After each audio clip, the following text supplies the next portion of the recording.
sort of, you think? There we go.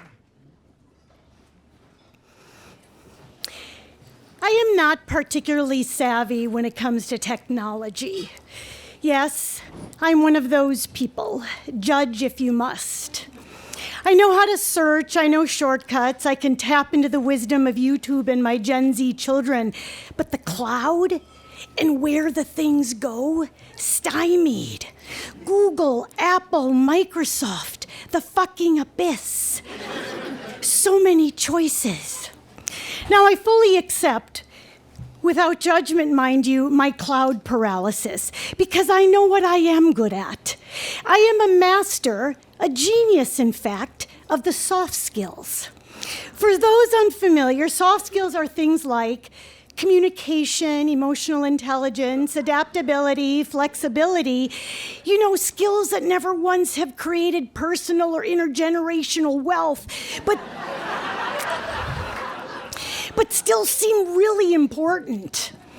So I can read a room, charm my way to a better table, a car rental upgrade, an ocean view, and I can also convincingly pass off as much smarter than I am.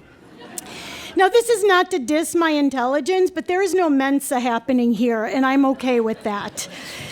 I am likable, I interview well, and know exactly when to insert warmth, humor, even profanity, with, of course, a bias toward the F word. Which, by the way, I did at my final interview with the state of Colorado, and I was still offered the job. Go figure. Some people call this imposter syndrome. I call this lifelong undiagnosed ADHD, finally medicated in later life syndrome. Probably half the room as well, right?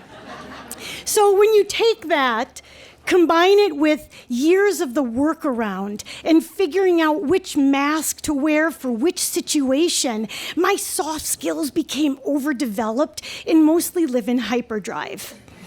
Now, these skills are not always efficient when you need things like, let's say, hard data and evidence. So at that aforementioned job, I become convinced that my wife is having an affair hooking up with a colleague of mine. When you know, but you don't quite know yet? Enter denial, mistruthing, gaslighting, which is just lying with better lighting and fancier words, right? So then the perfect situation presents itself. I'm at a meeting with that said colleague, and I excuse myself and go to the third floor. I have no business being on the third floor because my office is on the second floor, but everyone is really busy in meetings, and it's eerily quiet. So I knock on her door. No answer because she's downstairs. Now, at this point, I am in complete fight, flight, freeze. My brain is offline. I have no plan. But I go in and lock the door behind me. Okay.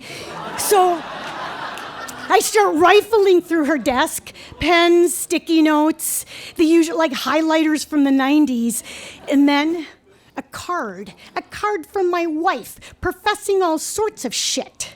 Do I take the card and leave? But then they'd know I was in there. I don't have my phone to take a picture, so I put the card back. I needed more than just seeing the card, and then there it is, her work phone. I grab the phone. It's an Android. Fuck, I have an iPhone. I don't know the Android. Now, to be clear, for any of you that don't know, what I'm doing is a felony. Accessing someone's phone, hacking into someone's phone is illegal. And my friend Tom, who's a criminal defense lawyer, mentions this not long after this little incident. Now, had I known this previously, would it have changed my plan, made me take a pause, developed a new strategy? No, of course not. So at this point, I'm looking at the phone. My blood pressure's at stroke level, and I am medicated, I want you to know, and so I was fine. But I was looking at this phone, and then it opens. There's no password. But now I'm panicked because what does the text icon look like on the Android? I'm looking, I'm sweating, and then there it is. And there's my wife. So I text her as the lover. I say, oh yeah. So I say to her,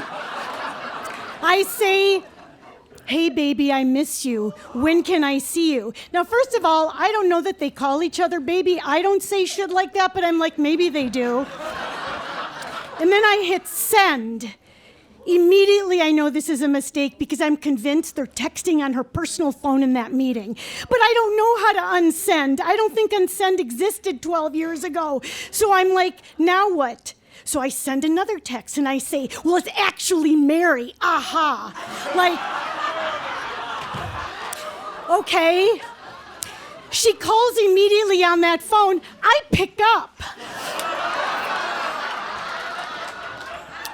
And before I could even say hello, I hear her yelling, Mary, what the fuck are you doing? You're crazy. Now here's the thing, I feel crazy.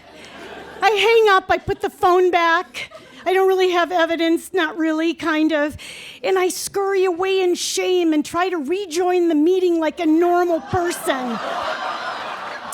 But at this point, there is nothing normal about me or this. So harder evidence finally confirmed my suspicions. But being right didn't save the marriage, but it also didn't give me a criminal record, which I'm extremely grateful for. But what I did discover is that these sort of criminal acts, the statute of limitations is actually when the crime is discovered, not when it is committed. But I truly believe that what we hear at the Moth stays at the Moth, right?